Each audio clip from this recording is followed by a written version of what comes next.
Good evening. My name is Ethan Russell, and this is 4 Minutes. Tonight, we will be discussing a growing controversy in American schools today: book bans. From Pulitzer Prize winners to children's picture books, titles discussing race, sexuality, and LGBTQ topics are vanishing from the school shelves. And it presents the question: are we protecting our students, or are we taunting them? Let's take a closer look. Book bans are not new. Throughout history, titles like To Kill a Mockingbird and The Catcher in the Rye have faced censorship. But in recent years, targets have expanded, often under the guise of protecting children from inappropriate content. However, in the Island Tree School District versus Pico, the Supreme Court ruled that students have a First Amendment right to access information in public schools.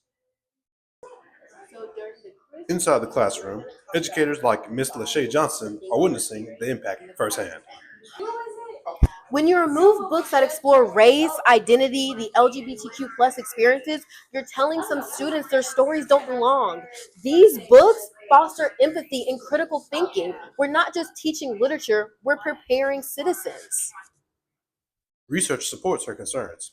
Studies show that diverse literature promotes understanding, tolerance, and emotional growth in students. But that's not the only concern. As school districts face increasing pressure, who gets to decide what's appropriate? For some parents, the answer is clear and deeply personal. I just want to protect my child. Some of these books contain things that I don't think are very age appropriate. Parents should have a say in what our kids are exposed to at school. It's about preserving our values, not banning our ideas. But for others, shielding children from these books isn't protection, it's erasure.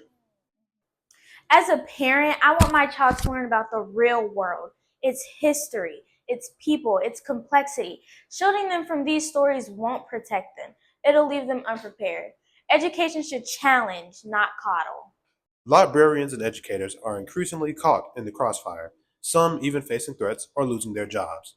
Advocates for the New York Library Association describe a growing wave of soft censorship, where books disappear quietly without formal bans to avoid backlash. One of those advocates, Marthea Fiske, argues that representation in literature isn't optional, it's essential.